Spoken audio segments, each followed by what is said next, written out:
Hey everybody, it's Dr. Eric Balcavage. I'm back for another edition of the Thyroid Answers podcast. And today I've got a special guest on. She's a tough person, tough woman. She is an MMA fighter. And you may say, why would you have an MMA fighter on the Thyroid Answers podcast? Does she have some medical training or medical background or functional medicine training that she can add some insight into this? And the answer to that is no, not really. But she has lived the same experience that many of you are, and a lot of my clients have. That, hey, I'm struggling with chronic health issues. I'm struggling with chronic weight issues. Nobody seems to be taking me seriously. And through getting an opportunity to work together, we were able to take her from where she was, get her back to fighting in the UFC again. And so we thought it would be a great thing to get her on here and talk about her challenges and her struggles so that maybe she can help other people see that there is hope, and that you do have to really kind of fight essentially to sometimes get the help that you need. So Leah Letson, welcome to the Thyroid Answers podcast. How are you? I'm good. How are you? I'm doing fantastic. So we're going to talk about UFC stuff in a bit, and your fight and how exciting it was to come out to Vegas and kind of be part of that experience. But I think the first thing that the listeners need to know is, like, they're not an MMA UFC kind of geek like me. So let people know, like, who is Leah Letson and how did she get into this fighting thing? So you already kind of said that I'm an MMA fighter. So how I got into it is actually in college, I was taking cardio kickboxing to get in shape for Air Force basic training because I'm also in the Air Force. And I actually met my MMA instructors. They were the instructors for the cardio kickboxing class. They owned their own MMA gym, and they saw that I had some talent and I really loved cardio kickboxing. So they invited me to come try jiu-jitsu and MMA. And then when I got back from basic training and tech school and all that, 6 months later, I started training with the fight team. And then on less than 24 hours notice, I had my first amateur fight, and I ended up winning by TKO in the first round. And I remember walking out of the cage and be like, yep, this is what I want to do. This is it. So that's kind of how I got started in MMA. And then it just kind of slowly took over my life. Yeah. So now you fight in the UFC, right? And that is it's a major accomplishment. But you're also in the Air Force, right? You've gone to college. Like, somebody saying, like, say, does she have nothing else to do, or what's going on here? But you have an education, you're in the Air Force, and you're doing this too. So, like, what was your like early growing up? Like, did you always know you wanted to be, obviously probably not a fighter? Were you involved in martial arts early on, or was it just kind of that thing that you just trying to get in shape? So I started karate when I was like 5 years old. So I've always been in martial arts, but karate and taekwondo, stuff I did as a kid and a teenager, it's totally different from mixed martial arts. But I've always been into martial arts. So when I got to college, I was kind of looking for another martial art to get into and a fun way to get in shape. And so that's kind of how I discovered cardio kickboxing and MMA. But before that, I didn't even know what jiu-jitsu or MMA was. Honestly, I had no idea. So that definitely wasn't on my plans for my life at all. It just kind of something I stumbled upon, and I'm really grateful I did, but it definitely wasn't in the plans at all. And if you knew me as a kid or even in high school, I was a super shy kid, so you would never have guessed that it'd turn out this way. Well, maybe this gave you the outlet to really express who the real Leah Letson is, right? Yeah. So, as I said, one of the reasons I wanted to bring you on the podcast is we met because you were having some health struggles. So do you mind kind of getting into the lead up into how we met? Like, you get into fighting, and a lot of people don't know that, hey, you get into this, you get matched up with somebody, and there's a set weight that you need to make. And often you're not walking into the ring at the same weight that you walk around in normal life, right? So can you explain that a little bit, how that kind of weight change goes and why people fight at one weight, but walk away around at another weight? So, for MMA, you do have to have a set weight class, and for women, there's a lot less weight classes than men, so you kind of get stuck in the closest weight you walk around at. So for me, I was walking around when I first started MMA around 150, 155 pounds. And so usually the highest weight class for women is 145 pounds. So even as an amateur, people are cutting weight. And a lot of times they're cutting at least 10 pounds, sometimes 15 or 20 pounds, and men sometimes even more than that. So it's just something that everybody does. And if you don't cut weight, then you're going to be definitely way smaller than the person across the cage from you. And in MMA, that weight really matters. So everyone pretty much cuts weight. It's kind of like a necessary evil in the sport. But I didn't know what I was doing, and I was relying on my coaches to tell me what to do for cutting weight.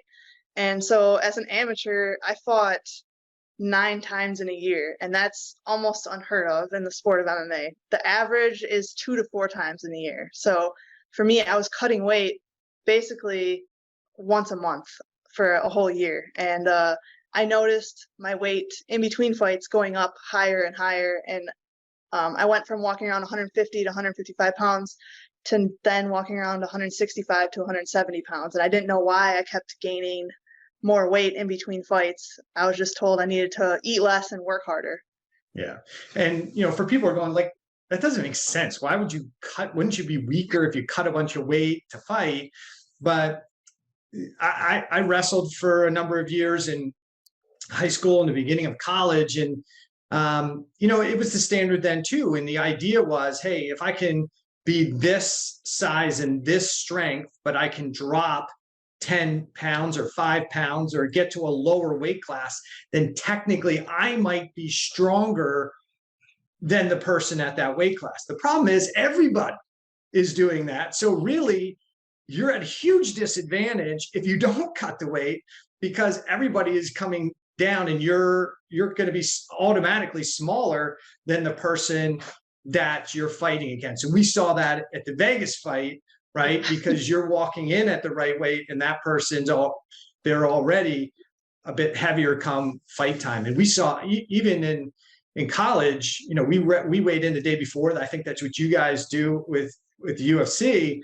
And it's sometimes, I think it's hard for people to imagine how much weight you can literally put on when you've starved yourself for a few weeks, how much weight you can put on overnight, right? And so it's not hard, like, to barely make weight and then come back and gorge yourself, right? Or just get some food in you and be 5, 10, or 15 pounds heavier, right?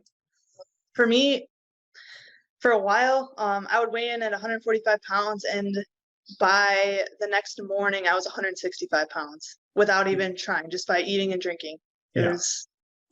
So what's for people that don't know, when you have a fight coming up, right? You're 20 pounds heavier and you have to cut weight. How much time does a fighter typically give themselves to lose that weight and say, okay, now seriously, I got to now starting to work this weight off? Is it a week? Is it 2 weeks? Is it 12 weeks? What does that look like typically for an athlete? The average fight camp is 6 to 8 weeks long. So you usually get about 6 to 8 weeks, but the majority of the weight cut is usually done in the week of the fight by water weight. Okay, so the game plan is in that last week is to say, hey, we're not going to put a lot of calories in and we're not going to put a lot of water in because water is weight. And so if I can pee and spit and sweat and get all that extra hydration out, I'm not losing my muscle mass. And then if I hydrate, all that stuff will come back, right? Exactly. A lot of it's done in the sauna. I used to cut sodium completely like the last week and then basically just sweat out the rest of the 10, 12 pounds. I think the most I've ever done is 14 pounds of water, and that was not a fun time. No, it's not. Back in high school, we had this little box, which was essentially a sauna that we would sit in, right?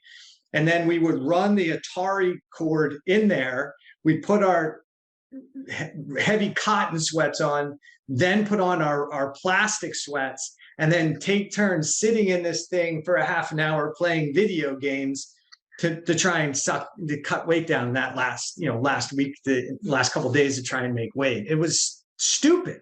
And at the time, I didn't know any better. I'm a dumb high school kid. The coach says you got to lose 10 pounds by tomorrow. You lose 10 pounds by tomorrow, right? You just do it. And it's possible, but it does get harder.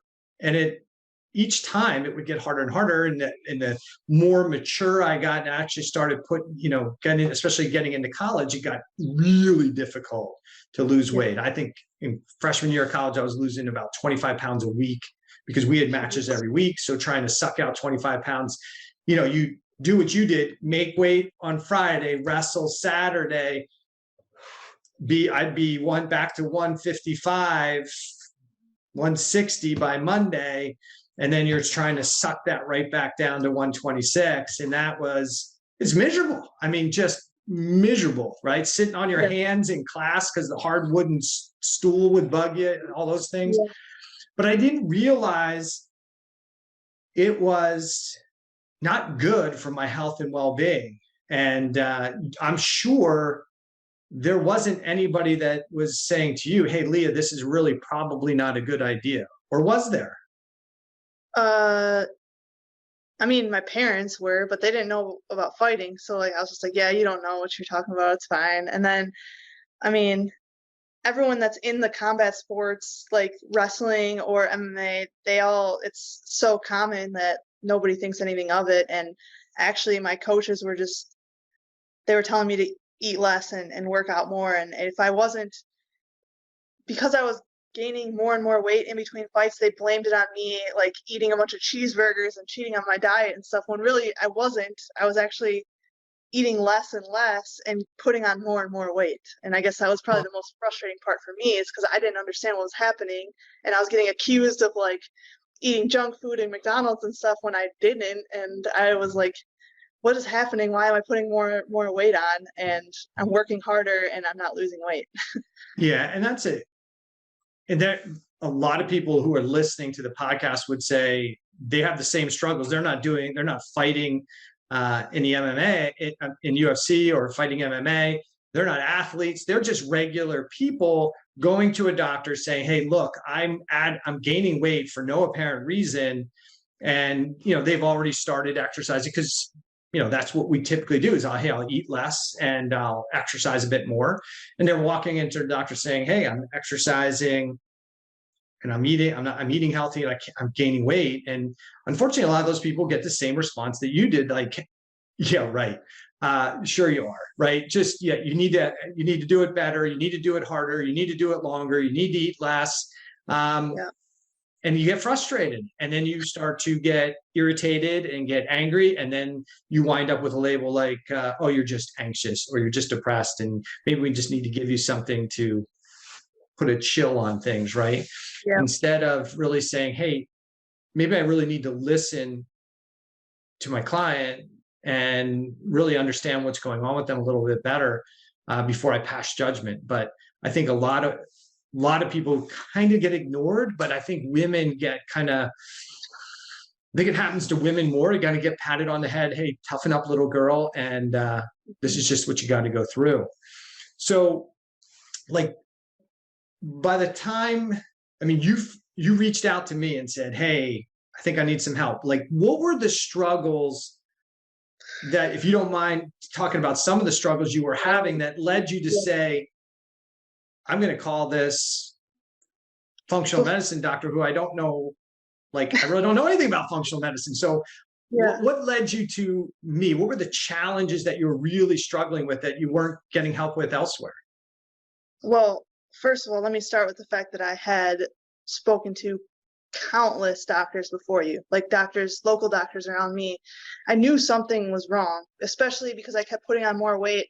And like I said, the first year I was fighting, I noticed the change in my body. And then I was about 6 years into fighting by the time I had talked to you. So for 6 years, I knew something was wrong with me because I was having a harder and harder time cutting weight and making weight. And I actually had to my coaches were trying to make me go down another weight class, and I actually couldn't. I missed weight for a couple fights because of that. And I was going to the doctors constantly around here, like, something's wrong with me. I'm tired all the time. I keep putting on weight. No matter how much I eat or how little I eat and how much I train, I keep putting on weight, and I'm like, I feel exhausted all the time. And then I would cut carbs, and like, when your body doesn't have any fuel and you're starving yourself and you're training like crazy, you get emotional. And then my coaches would get mad at me, telling me I'm too emotional. And I was going through a huge struggle with, I couldn't even think clearly after a while because I had no fuel in my system. I felt like I was going crazy because I couldn't think straight. I could barely get through a day without taking a nap. I think my breaking point was finally after going on The Ultimate Fighter and having my UFC debut. For that, I was in a fight camp for a year straight. So you know how I said before, average fight camp 6 to 8 weeks. I was in a fight camp for a year straight because I had been deployed. And then as soon as I got back from deployment, I was out of shape because I wasn't training for MMA, obviously, in a combat zone. So I got back, I was training hard for a fight, and then fight after fight fell through. I was on the show, The Ultimate Fighter, which was 2 months of filming, and I was so afraid of missing weight on the show. I was starving myself for the entire time. Basically, I was barely eating, I'd say maybe 500 to 800 calories a day for 2 months straight, and I was training 3 times a day hard. And then when I got back from that show, I had my UFC debut, so I was still eating less than 1,000 calories a day and training 6 times a day. And after my UFC debut, I put on a ton of weight. I went from like walking around 160 pounds to 185 pounds within a short period of time. And I just kept my body just kept putting on weight no matter how little I ate and how much I trained. And like I said, I couldn't think straight. I couldn't function. I felt like something was really wrong with me. I don't even know how to explain it. I just felt like I knew something was majorly wrong, and no one around here was listening to me. None of the doctors were. They were like, "Oh, well, you're past 25 as a female, so your what does they say? Your metabolism's going to slow down now that you're after 25 and a female." And I'm like, "But I'm a professional athlete. I shouldn't have like these issues." And they just told me I was being dramatic, and they're like, "Well, we've seen worse thyroid numbers than you, so you should be fine. I don't know why you're feeling like this." That's literally what one doctor said. And I was so frustrated. I remember coming home from every doctor's appointment just like crying because like no one was listening to me. And then finally I found you on Instagram, and I was like, hey, maybe this guy will listen to me. And so I reached out to you, and thank God I did. Well, it's terrible that you had to go through that process and that experience. And for the listeners, what's important to understand, because there's a misconception, right, that if you just eat less, exercise more, you should be able to lose weight. And that's this kind of calories in, calories out, right? It's that simple, right? You eat less calories, you burn more calories, there's going to be a net reduction in calories, and you're going to lose weight.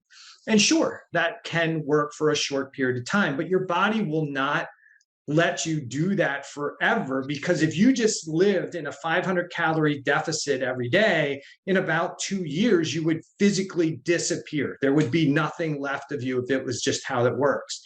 But your body has systems in place to be able to regulate the metabolism based on the amount of calories coming into the system. So if the body is demanding a certain amount of calories to do the physical activity it needs to do, yet you aren't consistently bringing in enough calories, and you're constantly in a 500 or 1,000 calorie or 1,500 calorie deficit, your body is going to change the set point of your metabolism. It's essentially in a danger mode, like, oh my gosh, we are starving, there is no food. And what's going to happen is your body's going to have to prioritize certain systems and processes in the body to say, hey, this is danger mode. Anything that's not critically important right now is going to get down regulated. I'm going to put less energy to that. And I'm going to only fuel the primary sources or systems that I need to survive. And any calories beyond that, we're going to put into storage so that when everything starts to normalize, we can start burning those reserves. But those things go into reserve. And the challenge for you, and we'll talk about it more, is you already had underlying health issues that you believed you had, but your doctors told you didn't have, that kind of continued to create more and more stress on the system. The fighting and the weight cutting initially was probably, each of that was adding to the process. And then probably the year in fight camp plus being overseas, that was probably the straw that broke the camel's back, that said, that's it. We're not having this anymore. And your body went into full on what we call cell danger mode. And when that occurs, the way the body changes cell metabolism is to say, hey, we're going to slow down metabolism and ramp up cell defense. And the gate to do that, or the dimmer switch to do that, is something called T3, and that's the active thyroid hormone inside the cell. Well, if you're in danger mode and you need to store a bunch of fat, and you want to slow down the metabolism, you're going to deactivate T3.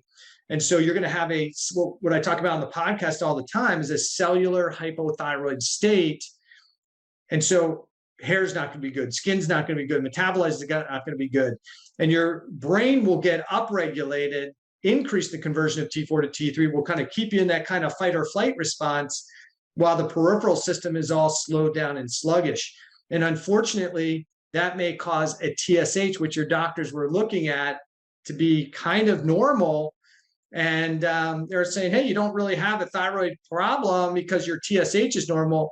And to some degree, they're correct. You didn't have a thyroid gland problem at that point that they could treat, because the thyroid gland was actually still making hormone, but your body wasn't using it. It was actually deactivating it and trying to get rid of it, because the more T3 you had, or the more T3 and T4 your body produced, the more your metabolism would increase. That's not good. If you're starving, you don't want fast metabolism. You want slow metabolism, right? Because you want to survive. And so your body was in survival mode.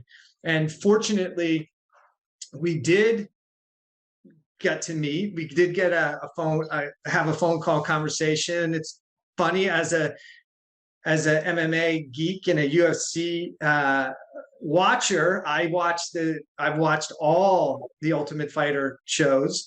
And so I knew exactly who Leah Letson was when she called. I think she was surprised that maybe I knew who she was. And I was like, are you the Leah Letson? Yeah. And I was like, how about that? So it's been a great experience from my standpoint, hopefully from yours, to work together over the last couple of years. But before we get more into you, as you look around your profession, like, do you think it's just you, or do you think that, hey, as now with a different set of eyes to look at this, can you now look around at your fellow fighters, men, women, and go, they're on the same train I was. They're on the same train I was. Yes, 100%. So I had a feeling I wasn't the only female fighter when I first was having issues. So I'm like, I can't be the only one in the world that's struggling like this. And I actually knew of a couple other female fighters that had publicly talked about struggling with weight issues. They didn't know what was going on with them. They just knew that they were having issues.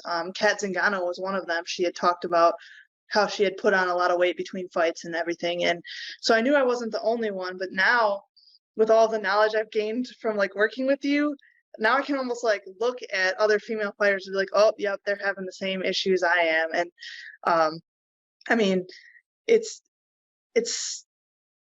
sad actually how many other female fighters, and probably male fighters too, it's not as common, but it's definitely a thing for male fighters as well.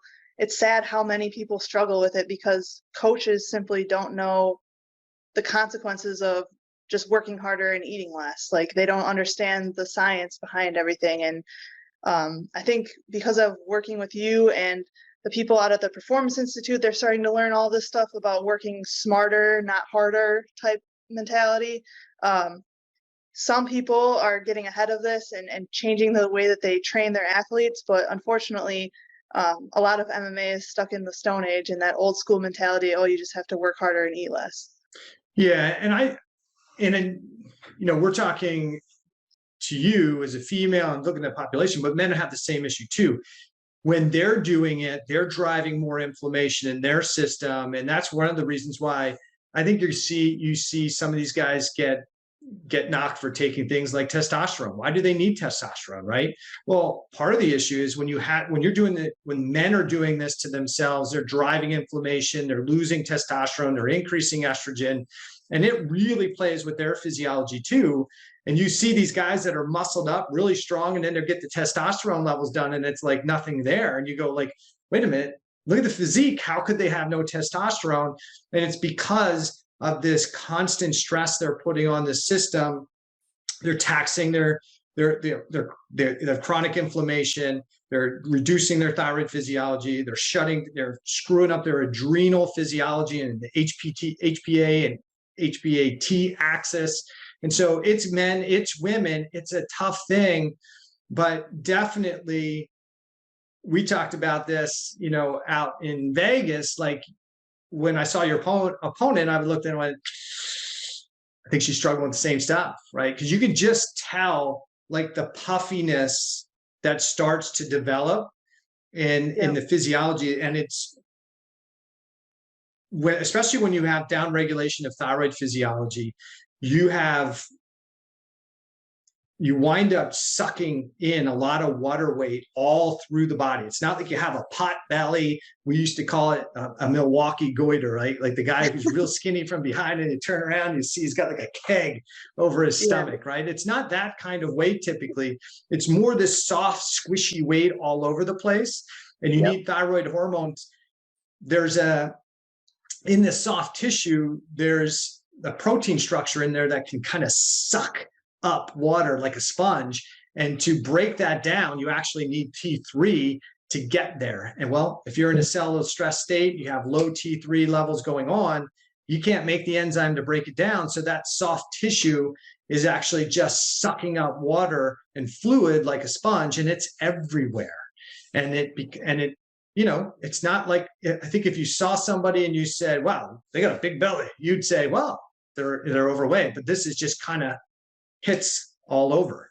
Yeah. And I mean, I guess I was struggling with that too, my body image and stuff, when I was having these thyroid issues, and I had coaches that were pointing out to me that I looked more like a football player than a female fighter. And that was very frustrating to me because I was working out all the time, but I didn't have the physique of someone who was working out all the time. And so now I can spot it in other females because like my opponent, for example, her body type is something that was similar to my body type a couple of years ago. So I can kind of spot it in other people now that I know what's actually happening. Yeah. And you could mistake that kind of thickness as a lot of muscle, like, hey, they're really muscled up, when in reality, there's muscle there. Yeah. But there's also a lot of extra fluid and body fat there too that needs to be addressed. Yeah. So do you think in the gym, nothing against any one personal trainer, I think we talked about it a little bit, but just to clarify that it's different, that as a woman in what was once a male-dominated sport, you almost don't want to complain, right? Like when somebody's giving you a hard time. So somebody's not saying, oh, freaking women, right? They're not tough enough or whatever. Did it feel like that at all? Yeah. And honestly, it depends on the gym. Like I'm in a much better gym now that's like, they don't treat the women the same way that I was treated. But especially in a lot of gyms, as a female, you feel like you have to prove something. I always felt like I had to prove that I belonged there, right? So I tried not to complain. I tried to be tough. I took a lot of insults and just kind of like roll with it and try not to be sensitive. But sometimes it really got to me. And then when you're struggling with your weight and your body image and everything, and you can't think clearly because you don't have any carbs in your system, like you tend to get emotional, and then they just blame it on you. Oh, you're an emotional female, and you definitely get treated differently. There's a double standard there for sure. Yeah. And, I could see, where somebody might say, this is a tough sport, and maybe, with, maybe a woman isn't right for this. I could see where somebody might have that mentality, but clearly we know now that women are actually tougher than men when it really comes down to it. Yeah. There would have only been one child on planet Earth if men had to do it, because that's not an experience that most of us would want to go through. And yet women are able to do so much more, are just as capable of men in every aspect. And especially in the MMA and in the world of MMA, some of the best fights that we see are actually Yeah. some of the female fights.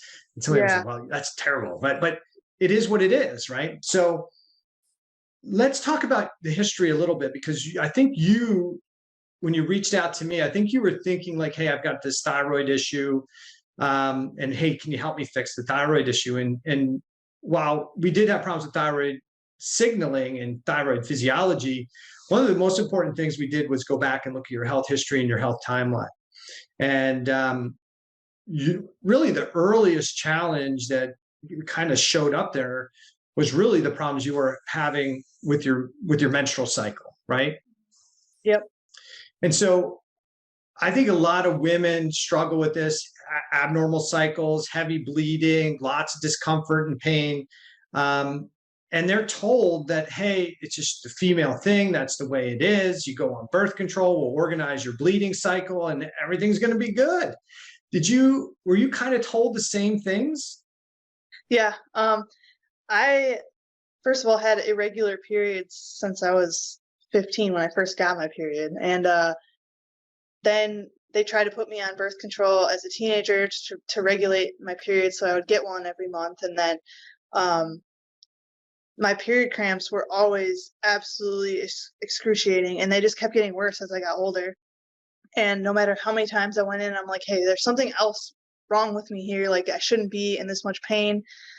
They just kept telling me, oh, that's normal. Some women have more pain than others. And then they would do an ultrasound, because I was thinking I had endometriosis for a while, because I did, even before I met you, I had done some research, and I'm like, well, I have a lot of these symptoms, and no one would take me seriously. And then when they would be like, oh, we'll do an ultrasound on you. And they're like, oh, we didn't find anything, so maybe you're just overly sensitive to pain. And that's what they would tell me. And that made me so angry, because I was like, do you even know what I do for a living? I literally get punched in the face for a living. I don't have a low pain tolerance. But I finally just recently got a doctor to agree to do I don't know what it's called, the laparoscopic stuff. And they found a bunch of endometriosis in me, and they were able to laser it out and get rid of it. So hopefully next month my period won't be as painful. But it's been like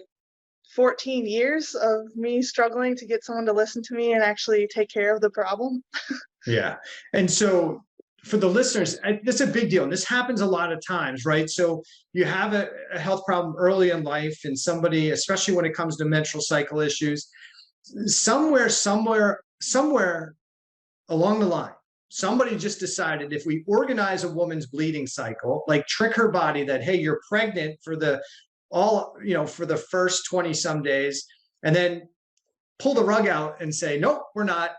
And then they start bleeding, that we somehow fixed their hormone dysregulation, which if that was happening, to be fair, if that was happening to dudes, we would probably not have stood for it. But I think early on in medicine, it was male dominated. So it was like, hey, this is the way it's going to be. And, there wasn't this real understanding of what was going on. And then, hey, we're men and we tell you what to do, and that's the way it is.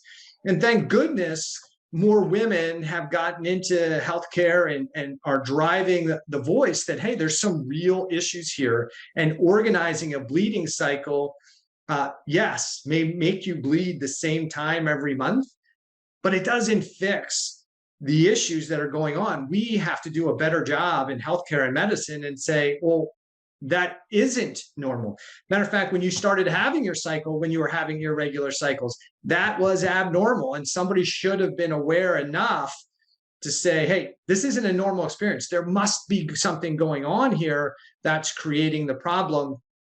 And if you're having that level of discomfort and pain, there's a high probability that we have something going on like endometriosis. And you and I had that conversation fairly early. You kind of figured that's what was going on. I kind of thought that was going on. My good friend, Dr. Carrie Jones from Dutch Lab, said girlfriend's got endometriosis. And yeah, but your doctors were like, no.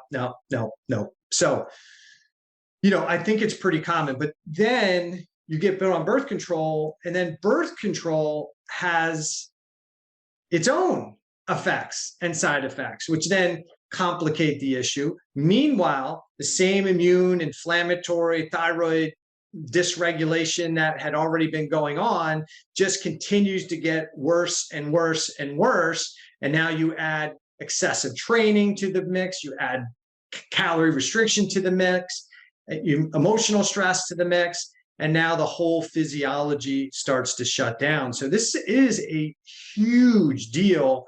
And for women, as soon as you start having abnormalities, especially, minus like perimenopause, when it starts to get a little, as you're starting to make that change, but especially early on in life, teenage years, early part of your life, if you're having abnormalities to your menstrual cycle, there is a problem going on. And especially when we talk about endometriosis, that is a combination of issues. That's a sex hormone issue, that's a thyroid issue, and that's an immune and inflammatory issue. You cannot address that unless you address all three of those things. And unfortunately, once you have a bunch of endometriosis, whether it's within the uterus or into the pelvic area, which happens quite a bit, many times you have to go in there and get that tissue out of there, along with then making sure that, hey, have we restored thyroid physiology? Have we balanced the immune system? And we have the sex hormones kind of start to stabilize. So that was the big deal. But I think at 15, you had issues, and then it just kept getting worse with time. And by the time we met, I mean, you're coming to see me. Everybody's telling you there's nothing wrong. And then I sit you down, we look at blood work, and I say, hey, look, you've got thyroid regulation issues, you got a gut issue going on, you got detoxification, liver issues going on. And by the way, that when they took out your gallbladder, somebody should have known there was a bile flow issue and an estrogen issue going on. Your adrenals aren't functioning very well. Obviously, sex hormones are all dysregulated. Yeah, we were already working with the premise that there's endometriosis, blood sugar dysregulation, and your mitochondria, which is like critical to energy production, especially for an athlete, is like non-functional, right? It's in the tank. And so I guess the question I want to ask you was, when you first heard all that, were you upset or were you happy? Because it's weird. I was literally so excited when you told me that, because I was like, holy crap, finally someone found what was wrong with me. I knew something was wrong with me, and now I'm like I feel like so happy, because like someone was actually taking the time to figure out what was wrong with me. And I was like, I knew something was wrong with me. I felt like justified in my thought process here, like I'm not crazy. There actually is something wrong with me here. And I was excited because I'm like, now I can work with someone to fix it. Like, instead of just begging people to believe me and take me seriously, now I found someone who actually does take me seriously, found a lot of the problems, and now we can start to solve them. And I was ecstatic. Yeah, because sometimes when I have that conversation with somebody on that first visit, we're looking through their blood work, they get really emotionally upset, like, oh my gosh, this is a disaster. And I tell them, look, you've been told there's nothing wrong for weeks or months or years, and you're chronically ill. I'm telling you, there are a bunch of things wrong, and that should kind of make you feel like good and justified. Like, all right, it is depressing. Like, I got all these issues going on, but it should be like rewarding to some degree to say, all right, I knew there was something wrong. Now we can see it. Now that we know there's things wrong, now we can get busy. And it kind of makes you, like you said, feel better. Like, I'm not nuts. I'm not crazy. And you can start to feel that way.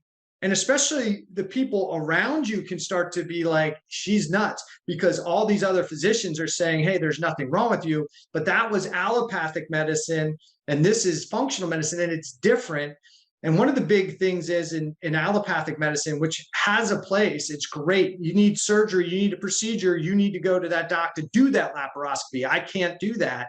So there is a place for allopathic medicine. The problem that allopathic medicine struggles with is that they're looking for disease. And if there's no disease, they don't, it's symptom management or nothing, right? So they don't know what to do. If, oh, you got a gallbladder, that's disease, we'll take it out of there, right? But they're not really trained to say, why did that occur to begin with? Should we go back and try and figure out why that gallbladder became dysfunctional to begin with? We just take it out, that'll be fine, right? We have extra parts and pieces, not a big deal. But for the listeners, like, Leah had a lot of things that were really obvious from a functional medicine perspective. The problem was she didn't have diabetes yet. She didn't have glandular hypothyroidism yet. What that was something that somebody was going to treat her for yet. She didn't have Crohn's or colitis, but she had irritable bowel syndrome, right? Whatever, however you want to explain that, that's a terrible diagnosis, but that's what we get. We diagnose people with who have gas and bloating and pressure and discomfort. And so even the endometriosis, which we assumed was there, wasn't even diagnosed. It was just, you have abnormal, painful cycle, suck it up.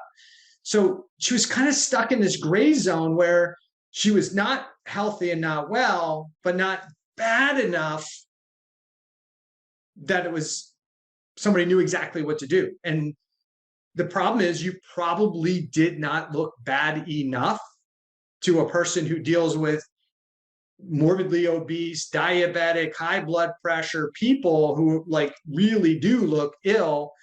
You were not well, but on a comparison scale of what maybe the average GP sees in their obese population, yeah, you know.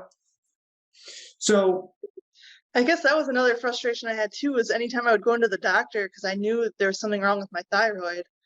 Like, I'd done so much research on my own because no one was listening to me. So I had to like figure some stuff out for myself. And I was like, I think there's something wrong with my thyroid, right? This is well before I met you.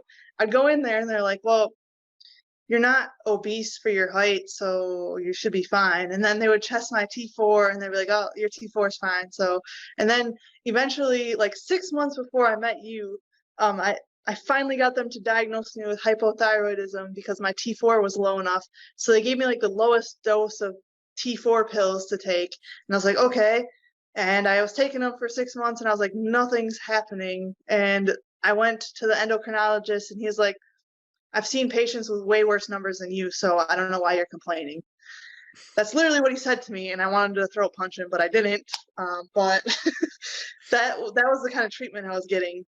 Yeah, and a lot of women are getting the same treatment, right? And they're not being heard. They're not being, their voice isn't being heard. They're living with frustration. They've got, they're coming back home and their spouses are frustrated or their family members are frustrated. Like, hey, everybody says you're fine. What's wrong with you, right? Yeah. But for the listeners, like Leah had all these things going on, the blood sugar issues, the thyroid signaling issues, the adrenal issues, the weight gain, those were the effects. What Leah and I had to spend a lot of time on, and things we talk about on the podcast, is that was what I call a multi-system adaptive disorder. When you have excessive stress on your cells, whether it's physical stress, chemical stress, emotional stress, microbial stress, low oxygen, whatever that is, and usually it's a combination of things, we have to address the stressors, because if we don't address the underlying stressors, there's no way you're going to restore your thyroid physiology, right? There's no way you're going to burn fat. There's no way that you're going to regulate your blood sugar. all the blood sugar problems, all those systems that became dysfunctional, bile flow, gallbladder function, was all the result of this excessive cell stress. So we had to put a lot of work in. You put a lot of work in to try and get back to health. And so, sometimes people come into this and they're like, hey, just give me like the supplement, and like, what's the one or two supplements I'm going to take that's going to fix all this? That's not reality, right? It just isn't. And depending on how far down you've gone, there's a lot to build up. So we have to identify stressors. We got to reduce the stressors to a point that the danger response goes away. And then we got to slowly nurture all those systems back to health. And we'll talk about in a minute how Leah learned firsthand, like, hey, you can't go from zero to hero. You got to build it back up slowly. It goes away a lot faster than it comes back. So can you talk a little bit about, you fight, you train hard, right? But the process of getting from ill to healthy is not easy. You could have given up a lot of times along the way. And there's a lot of people that would toss in the towel, maybe after a month or two of not seeing, hey, I'm still 40 pounds overweight. This isn't work. Can you talk a little bit about the work effort and the consistency that you had to go through to kind of get yourself back?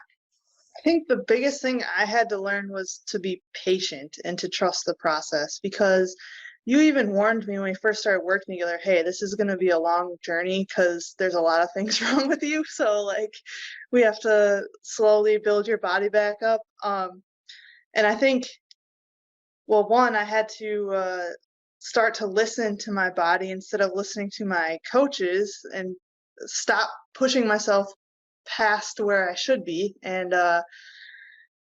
I mostly just focused on like doing exactly what you told me to do, as far as like when to take the supplements. And also I tried my best to reduce life stressors, which was not easy because I have a very stressful life.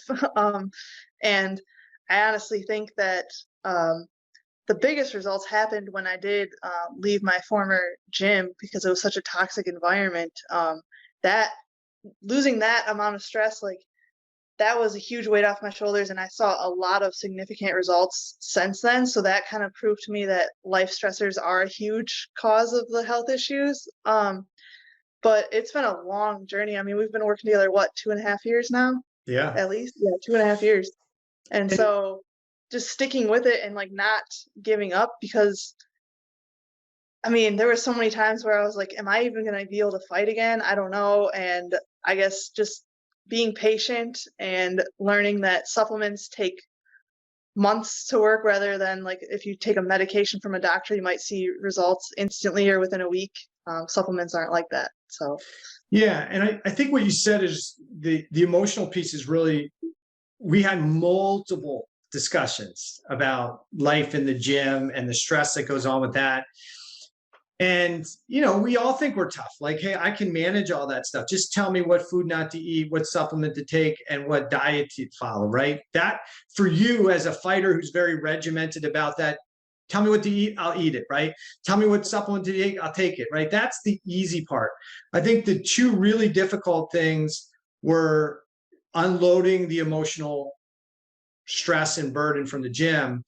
And a lot of people just don't realize how negative of an impact negative thoughts, emotional stress, emotional trauma can have. Every day you're putting yourself through physical trauma, right? Training, getting punched and beat on. Yeah. But it was the emotional trauma that was probably having the biggest effect, because that never really went away. Right? That was with you 24/7. You could go to the gym, train, come home and start to recover. But I don't think you were ever getting rid of that little monkey brain that was going on with all the stress from the gym, right? Yeah. That was a 24/7 thing. And like, I've been working with sports psychologists for the past, I'd say 2 years, I think, is when I started working with them. And then getting rid of that toxic environment and surrounding myself with like supportive people has made a huge difference. If you take my health from January until present, like there's been significant changes in my body and my health. And that's when I switched gyms. And that's when I got rid of that emotional trauma that I was dealing with on a daily basis. So I think I would either still have, or the progress would have been a lot slower had I not gotten rid of that emotional baggage that I was dealing with. Yeah. And nothing else will get better because it doesn't really matter, right? So it's a battle. So you can work on the gut and get that in good shape. But then as soon as you take your attention off of it, that emotional stress is still creating danger mode. You're going to wind up going right back to the same dysfunction. Why would you not return to the same dysfunction if the same level of stressors are there? So we have to work on everything: physical fitness, the emotional fitness, the dietary fitness, the respiratory fitness. How we breathe is so important. We have to get good sleep. And people, when I talk about those things on the podcast, on Thyroid Thursday things, or even with my clients, they're like, I don't want to do the breathing stuff. I don't like exercising. Look, there's days you and I don't like when I exercise. I'm sure there's days where you go, I just don't feel like it. I just don't want to do it. But you do it because, hey, it's A, for you, it's a job. And, B, once you get done exercising, typically you go, all right, that was good. I enjoyed that. I got some frustration out, got to do what I got to do. But sometimes it's the small things that we don't do well that have the biggest impact, but they're the low-hanging fruit things, right? And, even from an emotional standpoint, I think you got mad at me one time. I was like, well, just leave, right? Just leave. You can do it. And it was like, it's not that like, you don't know, like, I'm like, look, yeah. From the outside, it's easy for me, right? Because I can see the stress that environment was putting on you. And I was like, move to Vegas, right? I'm trying to come up with solutions. I know you're going, you don't know what I'm up against. But I was so happy when you found a new environment, because I'm like, all right, cool. This is gonna be the thing that's gonna help us get to that next level. Because now we finally have somebody who's smiling, who's happy, who's engaged in life, and doesn't have like 100,000 pounds on her back and all the time. I mean, it was huge. So as a female, as an athlete, as a person who's kind of gone through this process, what kind of advice would you give? First, what kind of advice would you give to fellow fighters who might be struggling with the same issues you are? Like, if I put you in a room with a bunch of MMA fighters, what would you tell them? I'd probably tell them that they need to start listening to their body, and that stop listening to your coaches that tell you just to work harder and eat less. Like, you need to listen to your body, and you need to find someone like you, if not talk to you, or find someone that is also in functional medicine, because I don't think that they're going to get the help that they need just by going to the regular doctor. Because a lot of people, after they experience getting told, hey, there's nothing wrong with you, they're like, well, I guess I am crazy, or I guess that there isn't anything wrong with me. So don't be discouraged by that. I guess listen to your body, and if you know something's wrong with you, keep going to doctors until someone finally listens to you. And I would recommend going to a functional medicine doctor, because they're more likely to listen to you and understand what's actually going on with your body. Yeah, and I think once you understand the basics of physiology, right? The way metabolism works is the more food you eat and you start to store calories, as soon as your fat cells start to store excess calories, they start to send signals to the brain to say, hey, we're good, don't eat anymore. And they start increasing your metabolism. So you should be able to maintain a fairly stable weight at a fairly, at this, what should be a normal set point. The moment you start saying, hey, I'm doing the same stuff, but I'm always hungry, I'm gaining weight, and I shouldn't be, right? You need to start understanding that your metabolism is no longer working appropriately, right? Because if it's working appropriately, I start to store fat, my body turns on leptin. Leptin tells my brain, no more eating, you're not hungry anymore, and your metabolism increases, you're right back to body weight. So you should be about the same weight every day you wake up. If it's creeping, you've got a problem with your metabolism. Something's going on. Your thyroid physiology is typically being downregulated for a reason, because you've got some type of excessive cell stress response going on. Maybe it's a toxic relationship. Maybe it's poor sleeping. Maybe it's emotional stress. Maybe it's a gut issue. Maybe it's a systemic infection. Maybe it is toxicity, and we're bombarded by toxins every day. But something has your cellular system in danger mode and is actively slowing down the metabolism.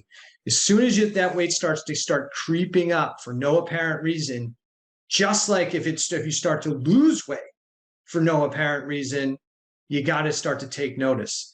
And there is something wrong. And I think it's always good to check with your GP to rule out pathology. But when they say, hey, we don't see anything wrong, for sure, functional medicine is the place to go, because what we're going to be more focused on is saying, okay, what's not optimal here in physiology versus are you diseased to the point where I need to cut something out or medicate a sign or symptom away. We want to be able to identify, hey, what's wrong and how do we go about helping this person modify their diet, their lifestyle to get their health and their physiology and their metabolism back. That's something I actually forgot to talk about earlier is like another reason I knew something was wrong was I was always hungry. Like I was always hungry and I always wanted like sweets like all the time. And it doesn't matter how much I ate, I would just like eat and then I'd be like, oh my gosh, I should be full right now. And I would be still hungry and I would like eat a lot of food and then like 5 minutes later I'd be hungry again. And like I thought something was wrong with me. I thought I was just like destined to be this like obese person or something. I didn't know what was wrong with me, but I was always hungry and I always had a really bad sweet tooth. And that was one of the first things I knew that my body was healing when my appetite went down and I finally wasn't craving sweets 24/7. Yeah, and that happens to a lot of people. And you could say, how'd they get that big? Well, and how could they eat that much? Well, because if your brain is telling you you're hungry, you're hungry, right? You're going to try and feed the craving.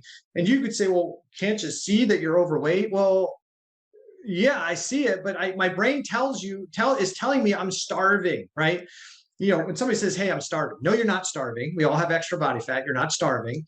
But your brain is being told that, hey, it needs to eat when it probably doesn't. And when your physiology is working really well, you might get a craving to eat something, but then your body says, oh, okay, let's make some sugar. Let's take some of that fat storage and let's start burning that stuff. The problem for you was that everybody kind of learned about this stuff in 7th grade science class, something called Krebs Cycle, which is how you take food into a cell, push it into something called your mitochondria, which are like the engines of the cell that then take that food energy and convert it into something called ATP, or chemical energy. And the Krebs cycle moves these molecules into something called the electron transport chain that generates all this ATP. And that is an aerobic, energy-dependent, thyroid-dependent system. Well, when you're not getting good oxygen, when you don't have cellular T3 because the body's down-regulating that on purpose, you can't generate energy through that mitochondria very efficiently. You definitely can't burn fat very well in that environment, which you found out because somebody said, hey, take this L-carnitine, take all this stuff. This will help you burn fat. Well, it can only help you burn fat if you're in an aerobic state and you have healthy mitochondria. Your mitochondria were trashed, right? So yeah. I don't know if you mind me sharing the level that it was, but there's essentially 4 complexes within that electron transport chain: complex 1, complex 2, complex 3, complex 4. Somebody didn't get super creative naming these things. But when we take a look at somebody, we can now measure, there's a test called a Mida swab test that we can take a look at these individual complexes to find out how efficient they are. And for an average Joe person, we like to see somewhere in that 80 to 100% efficiency. But for an elite athlete, we'd want to see that in the 100 to 200% efficiency range. And when we did Leah's, her complex, I don't think there was a complex that was over 40% when we first did it. And her complex 2 was 4%, four, no zeros, just 4%. And so you think about this, she is going to the gym, trying to work out for hours a day when she's literally not able to make ATP efficiently, barely making any. There's no way you're going to burn fat in that type of environment. So what her body really had to do was generate ATP or energy anaerobically, which it will do, but it typically then has to upregulate cortisol, which then becomes an inflammatory molecule, upregulate epinephrine and norepinephrine, which are those fight or flight chemicals that make you edgy and anxious. And so the body will liberate and generate glucose to make ATP, but it's a super inefficient process. It's fast, but it's not, you don't get a lot out of it. Matter of fact, there's a net loss of energy. So during the time she was exercising and training, her body's doing what it has to do. It's essentially robbing Peter to pay Paul.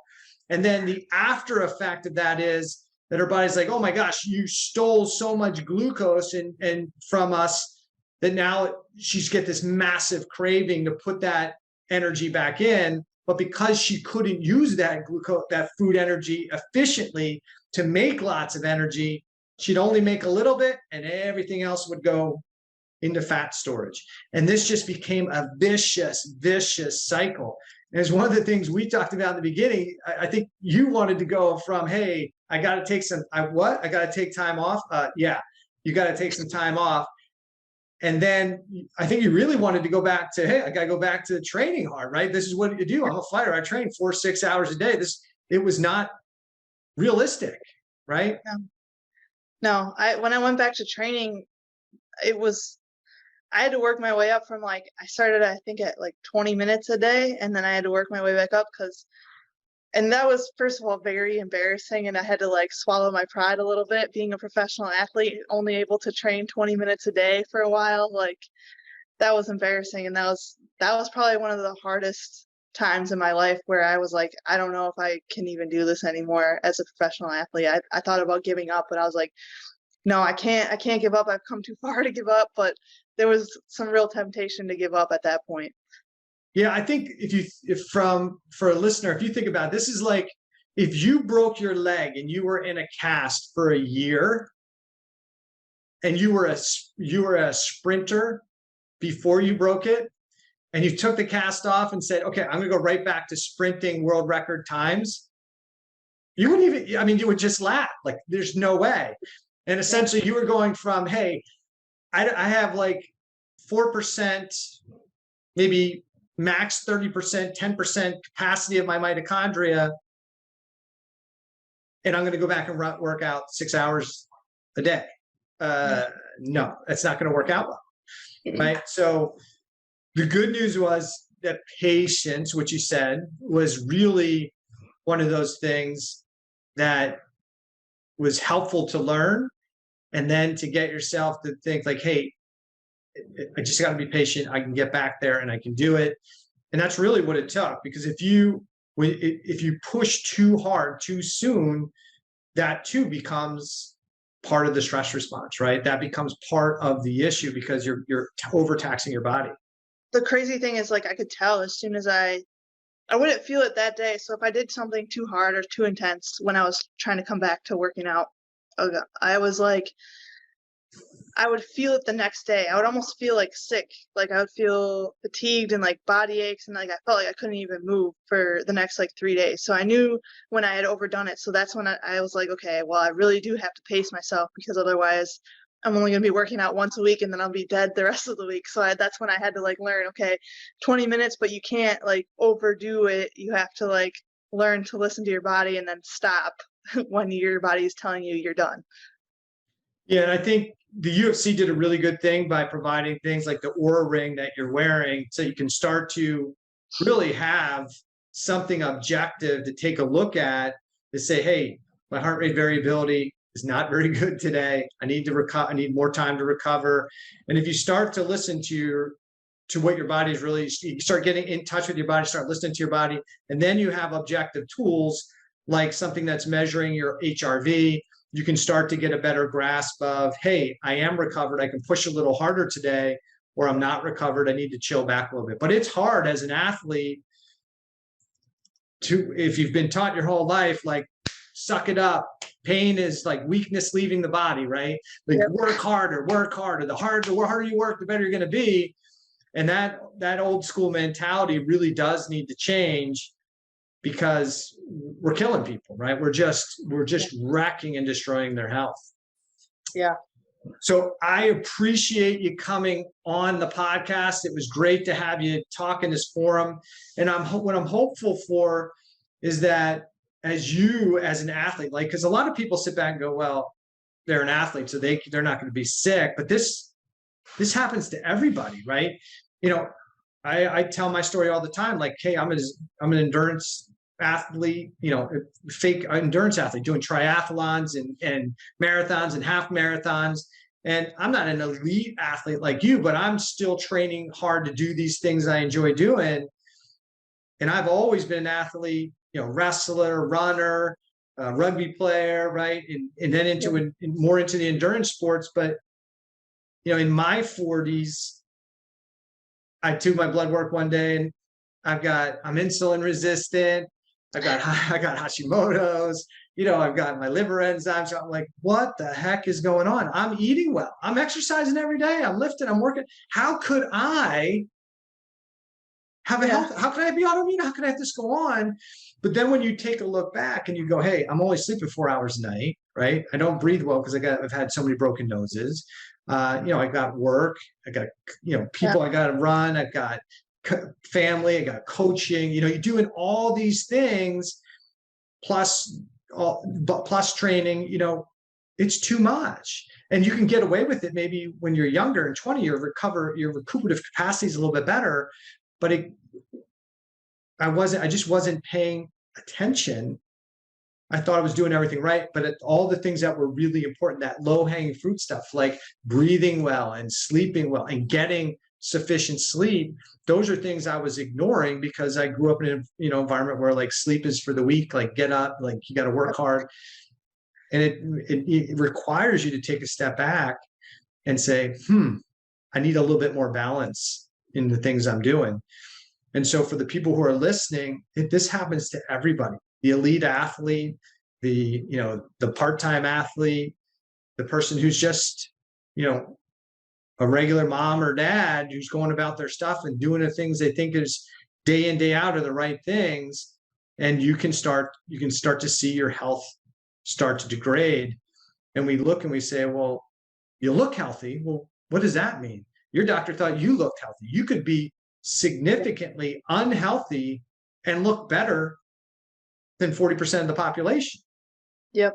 Right. So we can't just look at the outside of somebody and assume that because they're cut or fit or they look healthy, that they actually are healthy. Matter of fact, one of the things I talk about in the book when it comes out is, we've got a distorted definition of health, right? And so we have to do a better job defining what that is. And I attempt to do that in the book. So we'll see how people take to it. But almost everybody has struggles. Everybody's got their story. Everybody starts to struggle with health issues over time. You can get better. You can get well, even when you're at kind of those darkest areas and those darkest points where nobody seems to be listening. As Leah said, you just have to keep pushing, have confidence in yourself. If you know there's something wrong, keep looking for the person that's going to listen to you and say, hey, I agree, there's something wrong. And we may not know exactly what it is in the moment, but I think what gives somebody like Leah or some of my other clients maybe confidence in me or confidence in another physician is, look, I don't have every answer. And I think I've told you that multiple times. I don't know every answer, but if I don't have an answer, I'm going to dig in and try and find an answer for why something's going on. And I think that's one of the things that makes a good physician is, hey, I'm not the dictator, right? This is a team, right? Like I'm your Sherpa. Like I'll help carry you up the mountain, but if you're kicking me all the way up, I may put you down, but I'll help you get up there and I'll help you get back down, but you got to do most of the work. Mm-hmm. But everybody could use some help and some guidance. Everybody gets into this problem, but you got to be willing to put some work in, put some time in, but understand that you can get healthy and get well if you find somebody who's willing to listen to you, be a team, and then work through the process with some patience and not like just looking for the magic supplement, because there isn't one, right? Right. So I know you've got things to do. I'm sure I got things to do. So where you're getting ready, you've just had a fight, right? It was in Vegas. You took on a really tough component. You were about undersized in that match. So I want to finish this up with a few questions. How was this weight cut fight camp different than all the ones in the past? I got to eat. Okay, I don't think people understand like how much I appreciated not having to starve myself the whole fight camp, because most of my previous fight camps was all focused on the weight. Like that's all I was worried about. I didn't even get to worry about my skills or being prepared for the actual fight itself. I had to worry the entire time if I was going to make weight or not. And so this was the first time that I actually didn't focus on my weight at all. I was within range of making weight pretty easily the entire fight camp. So I pretty much got to eat as much as I wanted and whatever I wanted. I mean, obviously I eat healthy, right? But I didn't have to worry about cutting calories. I got to eat until I was full. And that's a huge thing for me, because I was used to starving myself and being miserable for 8 weeks at a time. And I really didn't have to cut much weight. I think I lowered my food intake a little bit the week of the fight, and I basically just my body naturally dropped down to 146, and I didn't have to do much of anything at all compared to before, where I was starving myself for 8 weeks and then going into the sauna for 2 days prior to the weigh-in. So I really didn't have to do anything. And then because of that, I just had to worry about like making sure I was fueled properly for the fight. So I didn't really have to do much of anything at all. Awesome. So easier. It can be done, right? You can get there. So what's next for Leah Letson? Well, because I was so much smaller than my opponent, and I think they're going to potentially get rid of the 145 weight class, I'm probably thinking about dropping down to 135. But obviously I'm going to be working with you to do it safely, so I'm not going to be starving myself to get to 135. I'm hoping to get my body weight naturally walking around in the mid to low 140s, and then the 135 cut will be really easy. Good. So the game plan is probably get down to be fighting at 135. Is there another fight on the horizon, or do you have a break for a while? Since I'm on active duty orders for the next several months, I probably will not be fighting until June. So I'm going to be down in Texas until March, and then I'll be on full-time active duty orders until May. I'm getting married in May, and then I'm probably looking at June for my next fight. So that's awesome. So if somebody wants to learn more about Leah, is there a place they can go? Is there a fan club? Like, how can they learn more about Leah, maybe support you and what you're doing and cheer you on? They can find me on Facebook, Leonidas MMA, or on Instagram and Twitter at Leonidas MMA. Awesome. So Leah, it was great having you on the podcast. I appreciate you coming on. I'm sure many of the people that listen to this will be like, wow, I had the same issues, right? And wow, and have some confidence that, hey, if she can get better, maybe I can get better too. And hopefully we can get this message out to more people, especially within your work atmosphere, that, hey, a lot of what you've been taught and a lot of what you've been doing is not very good for your health. And there is a healthy way to do this. if you want to do it, so that we don't have more people struggling like you did for such a long period of time. So thanks so much for coming on the podcast. Thanks Have for a having me. fantastic holiday season, and I'm sure we'll talk soon. Yes. Thank you. Thank you.